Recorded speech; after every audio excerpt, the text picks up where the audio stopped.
tunacho kituo cha afya Usagara. Kituo kile cha afya kina kesi 125 kwa wagonjwa wa nje kwa mwezi.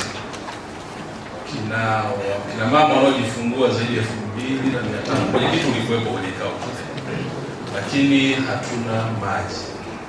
Sasa tunajua upo mradi mkubwa wa maji wa MWAUWASA unaotoka Butimba. Tunamshukuru sana Mheshimiwa Rais kwa sababu tunaona mabomba yanalazwa, lakini tuna mradi pia huu unaotoka kule Meji. Lakini tunafahamu miradi hiyo haiwezi kukamilika kwa haraka kama ambavyo tunahitaji maji kituo cha afya cha Usagara. Sasa mradi wa maji wa Kigongo kwenye vijiji vile vya kata ya Mheshimiwa Mnyalu, mradi umekamilika, Mheshimiwa Mwenyekiti. Kutoka kijiji cha mwisho kuja kituo cha afya kinachohudumia wakina mama zaidi ya 2,500 kwa mwezi wanaojifungua hakina maji. Tuliomba, na hili limekuwa ni tatizo kubwa, si kwenye upande wa maji tu, hata kwenye miradi mingine ya maendeleo.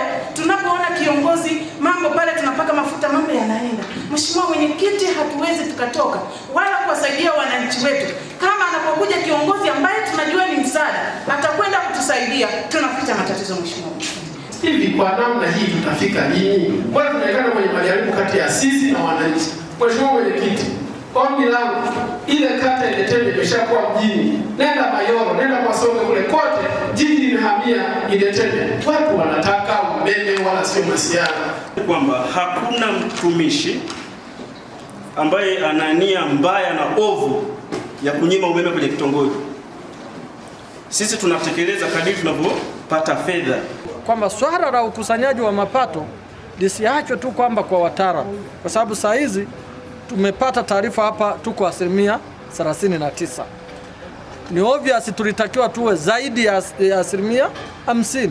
Kwa hiyo kuna kazi kubwa ya kufanya kuanzia sasa mpaka tunapofika tarehe 30 Juni.